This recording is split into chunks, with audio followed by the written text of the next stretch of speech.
Good evening. On the world news tonight from Babagbagede Imo Television. First, the headlines. Senate to give new minimum wage bill expenditures consideration. FG suspends Empower program indefinitely. Begin investigation. We responded to police inquiry on Mohbad since September 28, Ndlea. Blind Abilis the fraud octogenarian woman of 19 million naira. Sleep with children. Man arrested for duping POS operator in Ogun. And on sports, Saudi Arabia balls unveils 31-man squad for Super Eagles friendly. I am Morire Rebilalawa, the news in detail. The Senate on Friday declared that it would give the expected new minimum wage bill from the executive arm of government expeditious consideration for improved welfare of workers and industrial harmony in the country. Senate's plan for expeditious consideration of the bill, when received, was disclosed in a statement issued by Chairman of its Committee on Employment, Labour and Productivity, Senator Biket Plank. Senator Plank, in a statement, assured Nigerians that the 10th State Senate and, by extension, 10th National Assembly of the lawmakers' commitment to improving the living conditions of workers in the country in tackling the high level of poverty at hand. Efforts of the federal government and the organized labor for agreeing to set in motion necessary machinery to review the current minimum wage in Nigeria, as contained in the memorandum of understanding signed by the negotiating parties, are commendable.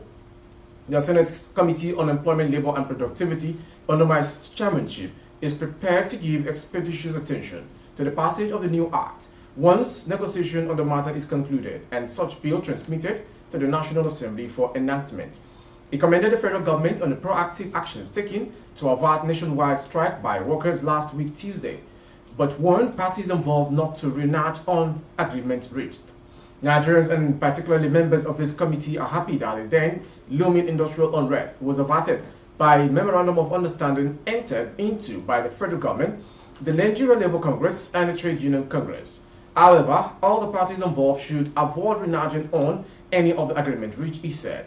He added that the committee is committed to the International Labour Organization principle of decent work and will take necessary legislative action to support effort that will improve the working conditions of Nigerian workers, including payments of living wage as enshrined in the recent week agenda. The federal government has announced the indefinite suspension of the Empower program. Betta Edu, Minister of Humanitarian Affairs and Poverty Alleviation, made the announcement while featuring on a program today. She said the decision was battered by some irregularities within the scheme, noting that the government has launched investigation into the utilization of funds since the program began. The minister claimed that some of the beneficiaries are not found in their place of assignment, yet they expect monthly stipends.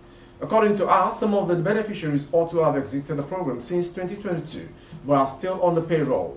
We want to know how many persons are basically on the program right now, how many persons are owed, amount they are owed. We are totally restructuring the Empower and expanding it. There are lots going on. We met people who are supposed to have exited the program since last year, and they are still on claiming that they are still teaching. About 80% of them are not working, yet they are claiming salaries. The National Drug Law Enforcement Agency, Ndlea, says it has responded to an inquiry by the Lagos State Police Command on social media allegations bordering on the alleged arrest and detention of the late singer, Ilerioluwa Oladimeji Aloba, popularly known as Mohbad. During a press conference on its investigation of the death of Mohbad in Lagos on Friday, the Lagos State Commissioner of Police, Idowu Omonwa, stated that they are still awaiting reports on the autopsy conducted on the remains of the late singer, as well as official response from the Ndlea on one of the viral videos containing allegations by the singer on his experience in the agency's office sometime in October 2022. Reacting to the police commissioner's remarks in a statement today, the Ndlea spokesperson, Femi Babafemi, said the agency's response to the police inquiry on Mohbad was sent and received by the police on Thursday, September 28, 2023. He added that the response was sent by flight to Lagos to show the seriousness with which the agency treated the issue. A summary of the response to the police reproduced in the statement read, "We also heard the unsubstantiated allegation on social media that Ndlea Oladimeji Aloba, aka Mohbad, was arrested and detained by Ndlea on the 24th of February 2022 and given a substance to drink. In response to this allegation, we wish to state categorically that Mohbad was never arrested. Neither was he ever detained in the custody of the Ndlea on the said date or any other date before or after. The foregoing being the case, the issue of giving him any substance to drink does not arise." The agency also attached a copy of acknowledged letter to the statement.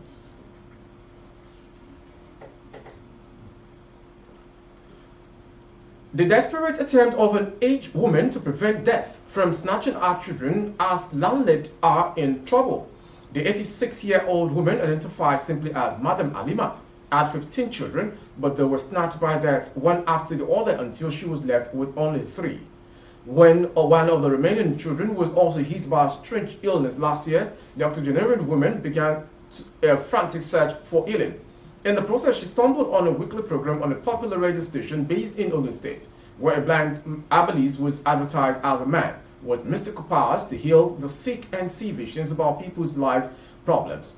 Consequently, Madam Alimat, who lives in the Mowe area of Ogun State, visited the herbalist Owolabi Adefemi aka Ojuno after taking down his phone number and address at his home in Ogijo, another community in Ogun State, for a solution to the sickness that had seized her daughter. Unknown to her, she had walked into the dragnet of a fraudster. Adefemi was said to have told the woman that death was hovering around her household and could only be averted through an atonement requiring a sacrifice with a cow. The desperate woman promptly provided the amount requested for the sacrifice, setting off a chain of subsequent requests for additional money for unexpected sacrifices that got a princely 19 million naira. By the time the scales fell off from the eyes of the woman and her children, she had sold her 2 buildings while her daughter and granddaughter had won the herbalist bed several times. The homeless aged woman and her children are now left to cry for justice and the refund of the money the herbalist allegedly defrauded them of. She said she had noticed that rather than giving her a concussion for treatment of her children's daughter's illness, the herbalist kept saying it could make her rich after making some sacrifice with cows and other expensive items. Alimat said he said we were taking the big cow to Agbara and later changed it to Mowo, area of Badagry. He asked me to pray on the young man's body and stab him to death, but I declined. They took our photographs and I challenged him to take our photograph at the scene while I held a knife in my hand. Babalawo Ojunu Olabi and one old man called Agbaki, who were met in the building, then said that we could not take the money because we did not come with the third person who left the place without the money. When we went back to him, he also did give us money instead. He said the money would just appear in my house at midnight. Confirming the information as regards the story that went on in Ogun State, my brother was nowhere to live. He cannot stay with me because my apartment is too small, says the information. And also, lastly, coming to our confession, seeking public assistance on how to get refunded by the dubious herbalist which she fell into. I can only promise to refund Mama's 800,000 naira and they would have to give me time to raise the money because I'm broke at the moment, the man concluded. Moving on to the next story. A 20-year-old man identified as Segun Gabriel is currently in police cell for alleged defrauding a point-of-sale operator in Ogun State. The police in Ogun State described Segun Gabriel as a rogue and a vagabond who specializes in transferring money out of POS accounts using fake alerts. The boy, who is now detained at the Ajuwon Divisional Police Headquarters in the E4 local government area of the state, was arrested on October 6, 2023. According to a statement by the Ogun State Police Public Relations Officer, Omolola Odutola, Gabriel had on October 5th transacted a sum of 40,000 naira with the victim, which resulted into a fake interbank transfer. But the POS operator did not notice the loss. On October 6, Gabriel returned to the same operator to transact a sum of 35,000 naira.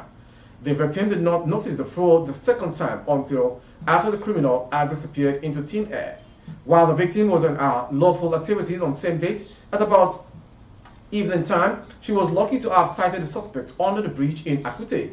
She raised the alarm, attracting passerby who assisted her in arresting Segun Gabriel, Odutola explained.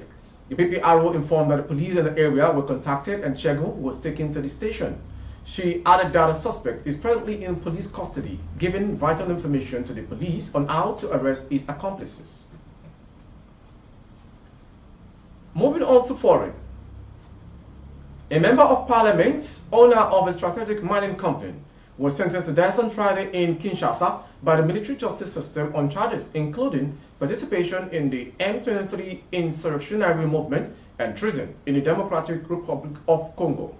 The death penalty is often pronounced in DRC but has not been applied for 20 years and is systematically commuted to life imprisonment.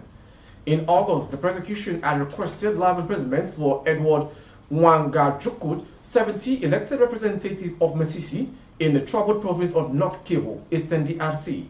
The High Military Court did not grant any mitigating circumstances to the convicted man, who was not present at the pronouncement of the sentence and observed by an AFP team. He was found guilty of illegal possession of weapons and munitions of war, participation in the M23 insurrectionary movement and treason, said Gabriel Robert Kalala, presiding judge of the High Court. Moving on to another foreign story.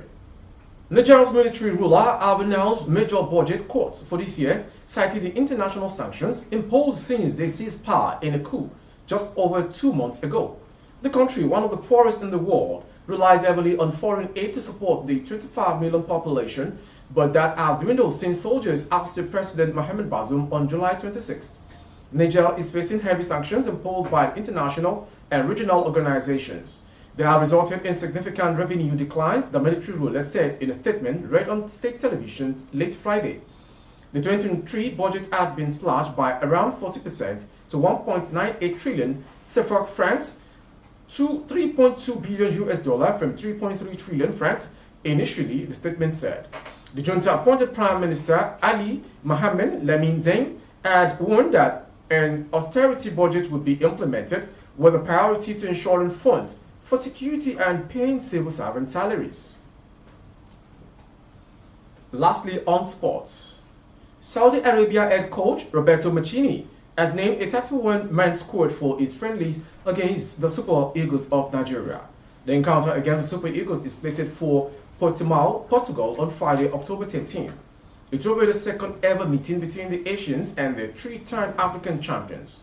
The Greens have another friendly line-up against the Eagles of Mali, also in Portimao on October 17. Mancini's side is using both games as part of the preparations for the 2023 Asian Cup, which will be staged in Qatar next January. Saudi Arabia is in Group F with Oman, Kyrgyzstan, and Thailand. With our sports story, we've come to the end of today's world news from Baba Bagade Imo Television. Before we go, some major headlines. Senate to give new minimum wage bill expeditious consideration. FG suspends N-Power program indefinitely, begins investigation. We responded to police inquiry on Mohbad since September 28, Ndlea. Blind Abalist, the fraud octogenarian woman of 19 million naira, had something with children. On sport, Saudi Arabia Bulls unveils 31-man squad for friendly against the Super Eagles of Nigeria. For more updates of our broadcast on YouTube, our handle is Baba Bagade Imo Television. Kindly subscribe and click on the notification bell, select option all to access all of our broadcasts. On Facebook, Bagade Imo with Alawi Adibayo. Please like and follow the page. For advert placement, difficulty in services, coverage of events and functions, please dial the phone numbers streaming on your screen. Thank you for watching. I am Morire Rabi Lalawa. Good evening.